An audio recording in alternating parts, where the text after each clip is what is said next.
네, 오늘 두 분이 바로 들어오셨네요. 우리 이현경 앵커 어서 오세요. 안녕하세요. 예, 감사합니다. 네. 자, 그리고 우리 최지은 더불어민주당 국제대변인 나오셨습니다. 어서 오십시오. 반갑습니다. 예, 네. 두 분이 마스크를 끼셨다면 저도 당연히 끼워야 할 텐데 이거 어디 갔지? 이상하다. 어디 갔나? 예. 칸막이가 있기 예, 때문에 예, 예. 괜찮을 것 같아요. 네. 갇혀 계신 것 같은데요. 아, 여기 있네요. 여기 있습니다. 예. 아니, 지금 속보에 따르면은 네. 윤석열 감찰총장에 대해서 직무정지 결정을 발표하는 법무부에서. 것으로 지금 예정돼 있습니다. 지금 미리 들어온 속보에 따르면은 윤석열 총장에 대한 직무정지가 곧 발표될 것이라고 하는데요. 상당히 좀 긴박하게 돌아가고 있는 것 같습니다. 관련한 소식이 들어오는 대로 제가 계속해서 전해드리도록 하겠습니다만은 이거 상당한 큰 파장이 있지 않겠습니까? 우리 최지은 대변인 어떻게 보세요? 네, 저는 시원한 면도 있지만은 또 동시에 또 우리 당이 또 안 좋은 여론의 문매를 맞지 않을까 이런 걱정도 되고 좀 상황이 어떻게 되었는지 좀 알아봐야 되겠습니다. 네. 자, 관련한 소식이 들어오는 대로 바로 말씀드리겠습니다만은 직무정지가 된다면 이제 검찰총장으로서 기능이 정지가 되는 것이죠. 그리고 그렇죠. 아울러서 네. 일종의 어떤 탄핵 소추가 된 상황이라고 봐야 될 것 같습니다만은 감찰 결과가 일단 나오지 않은 상황이었고요. 감찰이 진행 중인 상황인데 감찰을 거부하고 있어서 추미애 장관으로서는 이 카드를 꺼낼 수밖에 없는 그런 명분이 충분히 축적됐다라고 판단한 것 같고요. 아울러 참을 만큼 참았죠. 또 장모가 또 기소가 됐습니다. 네. 기소가 됐고 이것도 사실 추미애 장관이 수사 지휘권을 행사했기 때문에 가능했던 기소였습니다. 그래서 이거를 이런 윤 총장의 직무를 계속 이어가는 것이 타당한지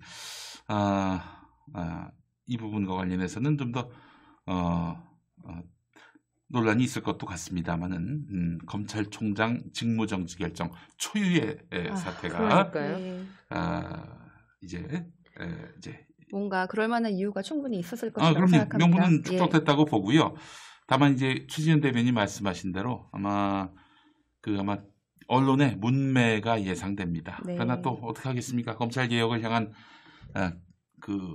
길이 평탄할 수만은 없기 때문에 아직 속보가 지금 나온 것은 없습니다만은 여러분들께 뉴스 들어오는 대로 소상히 발표하도록 하겠습니다.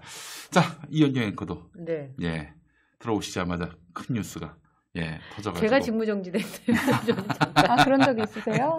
아이고. 할 말을 잃어가지고. 직무정지된 적이 있었습니까? 아니요. 전 그런 적은 없었는데 방송사고 쳐가지고 근신 시볼 이런 건 해본 적 있었죠. 진짜요?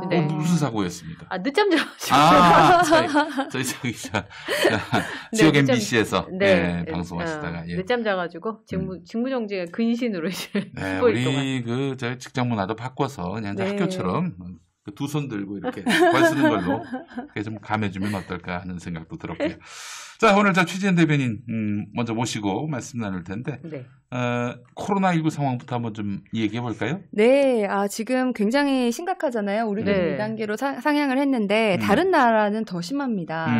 그래서 일본 같은 경우는 지금 1일 감염이 2,000명을 넘은 지가 한 2주 됐어요. 그래서 3차 유행이 시작한다 이 얘기가 한 2주 전에 나왔고 도쿄도 1일 감염자가 500명이 넘었고 그래서 이제 경계 수준을 최고로 격상을 우리보다 훨씬 더 빨리 했고 또 도쿄대 의과학연구소에 의하면 지금 코로나 변이형이 우한형보다 조금 더 감염력이 빠르다 이런 얘기까지 나왔었거든요. 그런데 또 미국은 아시다시피 1일 확진자가 어마어마하게 나오고 있고 영국도 33,000명 정도로 역대 최다인데 하루에. 우리는 지금 10만 명씩 우리는 누적치가 아마 그만큼 못 될걸요? 그렇죠. 우리는 1일 300명으로 지금 이러고 있으니까요. 근데 이제 유럽 전체적으로 봤을 때는 사실 11월 중순부터는 조금 그게 3차 유행이나 이게 좀 꺾이기 시작했는데 그럼에도 불구하고 유럽 전체 17초에 한 명씩 지금 죽고 있다고 사망을 하고 있다고 하거든요. 그래서 백신이 나와야 되겠지만 앞으로 한 6개월 정도는 지금 너무 크게 번졌기 때문에 좀 필요하지 않나. 그런데 동시에 한국의 코로나 상황에 대해서 전 세계가 지금 지켜보고 있습니다. 네. 굉장히 잘한 방역의 모범국이잖아요. 글쎄 말이에요. 그래서 뭐 한국이 뭐 했다 그러면 계속 해외 언론에서 대서특필하고 있는데 그러니까 한국이 지금 사회적 거리두기 강화한 것도 뭐 영국, 미국 뭐 주요 신문에 전부 다 나오고 또 우리가 마스크 미착용자에 대한 벌금 부과한 거, 뭐 백신 확보 노력 이런 것들이 다 해외 언론에 보고가 되는데 네. 다만 이제 한국의 모델이 다른 나라에도 적용 가능한가? 그래서 자유와 정보보호 측면과 건강보호 이 측면을 가지고 뭐 독일, 뭐 프랑스에서는 약간 비판하는 것 같은 언론도 있고요. 그럼에도 불구하고 뭐 다른 나라에서는 코로나19로부터 아시아가 세계 경제 회복을 주도할 것이다. 이게 네네. 이제 월스트리트 저널의 며칠 전 기사였고 또 한국이 메콩 국가에 코로나 백신 1,000만 달러 지원을 하기로 했다라는 것에 대해서 또 아세안 국가들이 굉장히 그렇죠. 큰 환영을 하고 있는 상황입니다. 그러니까 사실은 뭐 그 아프리카나 아시아의 작은 국가들은 백신이 나온다고 해도 그걸 운반하거나 구매할 수 있는 우선순위에서도 밀리고 여러 가지 어려움들이 있으니까 사실 우리가 잘 하고 있고 또 이만큼 성장한 국가니까 충분히 그래야 할 필요가 있다는 생각이 좀 들더라고요. 최지은 대변인께 여쭤보고 싶은데 백신이 곧 나오긴 나옵니까? 저는 백신도 곧 나올 것 같고 또 어느 나라에서 누가 제일 먼저 백신을 개발하든 한국은 상당수 확보가 가능한 것이 시약이라고 그러나요? 그래서 어느 나라에서 먼저 만들든 생산을 한 전 세계 15%는 한국에서 할 수밖에 없다고 그러더라고요. 그래서 우리나라는 누가 먼저 만들든 상당히 빨리 백신을 상당히 생산하고 확보할 수 있다라고 말씀드리고 싶습니다. 이야, 그래요. 이것도 실력입니다. 아스트라제네카를 우리나라에서 위탁 생산을 하는 거잖아요. 그 백신은 또 가격이 좀 저렴하더라고요. 다른 거는 몇만 원씩 하는데 그건 4,400원이면 한 사람이 접종할 수 있다. 그래서 좋은 것 같아요. 그런 부분에 있어서. 그리고 코로나 백신만큼은 전 세계의 인구가 걸린 일이기 때문에 좀 여러 나라들이 가격이라든지 그리고 처음에 배분을 좀 여러 나라에 골고루 가는 것에 대해서 인류애적인 측면에서 할 필요가 있을 것 같습니다. 네, 알겠습니다. 아이고, 참 하여튼 이 코로나 문제 때문에 2020년은 역사에서 뭐 사실상 없는 해처럼 느껴지기도 하고요. 자, 그러나 뭐 하여간 이 코로나 국면을 통해서 우리가 많은 교훈을 얻었습니다. 언제든 우리 사회가 이제 비대면 사회로 갈 수 있고 그것이 뉴노멀이 될 수 있다라는 점에서 참 새로운 어떤 도전이 우리 안에 펼쳐진 것 같습니다. 자, 아무래도 또 우리 전문가고 또 지역의 위원장으로서 핵심 현안이 될 텐데 가덕도 이야기를 안 할 수가 없어요. 그렇죠. 그럼요. 뭐 고추 말린다, 멸치 말린다 이런 얘기들이 나오고 있는데 아니 그래도 부산이 대한민국의 제2의 수도 아닙니까? 거기에 생기는 신공항에서 고추를 말리고 또 멸치를 말린다는 건 이건 어불성설 아니에요? 부산을 무시하는 경향이 있어요. 그렇습니다. 아니 그 고추 말릴 수 있다라고 글을 쓰신 분은 아마 서울 밖은 모두 시골인 줄 아시는 그런 분이 아닌가 이런 생각이 듭니다. 가덕도는 세계 6위의 컨테이너 물량을 처리하고 있는 부산 신항이 있는 곳이고요. 글쎄 말이에요. 또 부산 강서구는 녹산 산단 경제자유구역청 등 물류와 산업을 다 이렇게 처리할 수 있는 부울경 메가시티의 중심입니다. 이런 곳에 뭐 고추 말린다 이런 얘기도 참 답답하고 또 코로나 중에 항공 수요가 줄어들었기 때문에 가덕도를 하는 것이 맞냐 뭐 이런 취지로 얘기를 하셨는데 사실 코로나 백신 얘기도 나오고 있지만 이 가덕도는 우리가 2030년 엑스포 전까지 완성할 것인데 코로나 때문에 지금 가덕도를 못하면은 뭐 지하철 확장도 하면 안 될 것이고 뭐 코로나 때문에 지금 인천공항 활주로 해서 고추를 말리고 있습니까? 그렇지 않잖아요. 그래서 너무 이게 이 수도권 중심의 사고가 아닌가. 서울에 살지 않으면 대한민국 국민이 아니라고 생각하는 것이 아닌가. 이런 생각까지 들었고요. 사실 이런 분들이 우리나라의 경제 정책을 만드는 동안 대한민국의 양극화가 극심해졌습니다. 그렇습니다. 뭐 가덕도 신공항은 동남권 1,000만뿐만 아니라 동남권을 방문하는 외국인, 뭐 해외 항공사의 뭐 환승 수요까지 다 할 수 있는 공항인데, 뭐 이런 곳에서 뭐 공항 거기 수요 걱정을 한다는 거는 아마 수도권 시민쯤은 되어야 해외여행 정도는 갈 수 있다라고 생각을 하시는 것 같아요. 지독한 수도권 그렇죠. 우월주의. 예. 그래서 우리나라에 지금 뭐 환승 수요, 뭐 여행객뿐만 아니라 부울경에서 만들어지는 그 생산품의 98%를 국제 화물 물류는 인천공항까지 가서 다시 해야 되거든요. 그러니까 이제 상당히 시간이 많이 걸리고 네. 또 첨단 산업 같은 경우에는 그러니까 수도권 밑으로 내려오지를 못해요. 그러니까 우리나라를 지도를 보면 판교 밑으로 첨단 산업이 없고 반도체 다 이렇게 지금 수도권에 있는 것이 국제 물류를 다룰 수 있는 공항이 인천공항 하나뿐이지 않습니까? 그래서 이것은 우리가 뭐 지역 논리로 할 것이 아니라 국가 균형 발전 차원에서 반드시 필요하다. 네. 더 이상 좀 정쟁으로 이용하지 않았으면 좋겠다 이런 말씀을 드리고 싶습니다. 네. 아까 최지은 대변인과 얘기를 잠깐 했었는데 그 중앙 언론들하고 또 지방 언론들이 다루는 방식이 굉장히 다르다 그래요. 어떤 사안에 대해서 진보 보수가 입장이 다른 경우는 굉장히 많은데 지금 지역 언론들은 진보 보수와 상관없이 가덕도 신공항에 대한 여러 가지 긍정적인 그 기사들이 나오고 있는데 오히려 네네. 중앙 언론과 굉장히 배치된다고 얘기하시더라고요. 네, 네. 예, 그렇습니다. 부산에서는 그러니까 소위 보수 언론이라고 하는 부산일보도 지금 가덕도에 대해서는 굉장히 다른 중앙 언론과 다른 얘기를 하고 있는데 이게 지금 진보 보수가 아니라 국가 균형 발전을 그 지역에서 봤을 때와 또 이 중심에서 봤을 때와 이제 시각 차이가 굉장하다 이런 생각이 들었고요. 뭔가 벽이 있는 것 같은데 그래서 오늘 부산 시민단체에서는 가덕도 신공항 왜곡 정보 확산에 대해서 수도권 언론의 정정 보도 운동을 지금 실시를 하고 있어요. 그래서 뭐 몇 가지 뭐 팩트 체크를 좀 알려드리면은 뭐 가덕에 지으면은 지역 갈등을 유발한다 뭐 이런 게 굉장히 많거든요. 중앙 언론에서. 근데 TK 지역에서는 통합 신공항 건설을 지금 하고 있습니다. 그래서 그것을 못하게 하는 것이 아니고 TK는 TK대로, PK는 PK대로 짓는 것인데 과거에는 이제 TK 지역에서 특히 이제 국민의힘 TK 지역 정치인들이 김해 신공항을 받아들일 수 없다. 김해 신공항의 한계가 너무 많다라고 얘기를 하셨던 분들이거든요. 그분들은 그 이후에 결국 도심 군사공항과 대구공항을 도심 외곽으로 이전시키는 대구 경북 통합 신공항이라는 선물을 손에 주셨어요. 그리고 그 사실이 바뀌지가 않습니다. 그런데 마치 가덕하면은 뭐 TK가 반대하느냐 이것도 사실은 좀 사실이 아니라는 거죠.